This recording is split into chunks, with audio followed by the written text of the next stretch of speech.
All right, today we are diving into a really fascinating and honestly a kind of frustrating puzzle. Why is it that so many brilliant, life-saving ideas in healthcare just fizzle out? Let's try and piece this whole thing together. I mean, it's a question that affects every single one of us, right? You hear about these incredible breakthroughs, AI that can spot diseases, brand new ways to deliver care, but the journey from a lab to your actual doctor's office can take forever, if it even happens at all.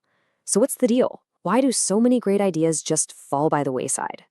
Well, to really get to the bottom of this, we have to start with the basics. It all begins with getting our definitions straight, because there's a huge difference between an invention and what we call an innovation. Okay, so think of it like this. An invention is that first spark, that aha moment. It's a brand new concept, a new device, but, and this is the key, it only becomes an innovation when it's actually put into practice and creates real value. Better patient outcomes, lower costs, easier access. A brilliant idea that just sits on a shelf, that's an invention, not an innovation. And then you've got this special category called disruptive innovation. Telemedicine is the perfect example. At first, a lot of people thought, a video call, that's not as good as a real visit. But it was so much more convenient and accessible that it created a whole new way of getting care, totally shaking up the old model. That's disruption in a nutshell. So now that we know the goal is true innovation, let's look at the path to get there. In healthcare, it's not a straight line. It's more like a brutal obstacle course, a gauntlet that's just packed with all these unique and really tough challenges. And here's the core of it, really, the culture. When you're dealing with people's lives, it's only natural to be cautious, to stick with what you know works. This built-in aversion to risk creates this powerful headwind that pushes back against new ideas, no matter how great they might be. First up in the gauntlet are the external barriers. You could have the most amazing new medical device, but first, you have to get it through a total maze of regulatory approvals. We're talking years of time and millions of dollars. And even if you get that stamp of approval, if insurance companies won't pay for it, it's basically dead on arrival. Nobody can use it. All right, next are the roadblocks inside the hospital walls. You've got what's called organizational inertia. Basically, people are used to doing things a certain way, and changing that is hard. Plus, you have a huge technical problem. A lot of hospitals are running on old, clunky IT systems that just can't talk to the latest and greatest tech. It's a massive headache. And finally, you have the proof and the price tag. In medicine, you can't just say something works. You have to prove it with long, expensive, rigorous clinical trials. And even when you have the proof, the huge upfront cost for new equipment and all the training that goes with it can be a total deal breaker for hospitals on a tight budget. So let's say you do it.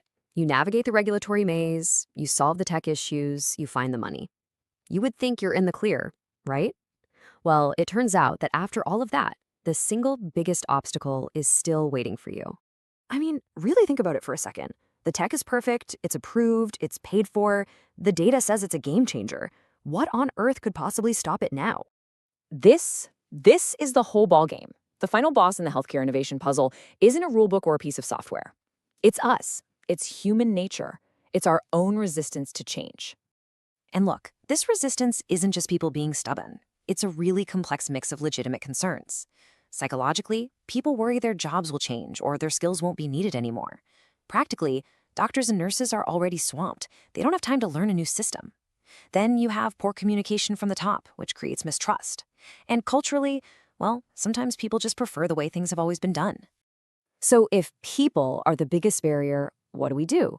We can't just push harder. We have to lead smarter. And this is where a whole discipline called change management comes into play. It's really the art and science of helping people move through a transformation. Now, change management isn't just sending out a memo saying, hey, we're using a new system on Monday. No way. It's a formal, methodical process that's designed to support people through that whole journey of adopting something new. It's all about managing the human side of the equation. But does this stuff actually work? Oh, yeah. The data it's absolutely stunning. Projects that have excellent change management are 7 times more likely to hit their goals. Let that sink in. 7 times. That's the difference between a brilliant idea that fails and one that actually becomes a successful innovation. So, what does good change management actually look like?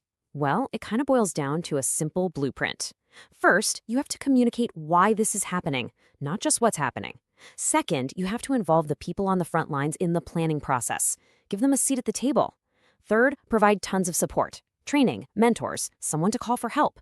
And finally, find those people who are excited about the change, your champions, and celebrate their successes to get everyone else on board. Okay, so let's tie all of these threads together. We've defined what real innovation is, we've walked through that brutal healthcare gauntlet, and we've pinpointed the real secret to getting it done. If you take away one thing from this, let it be this. A brilliant idea is just the starting point. Honestly, the technology is usually the easy part.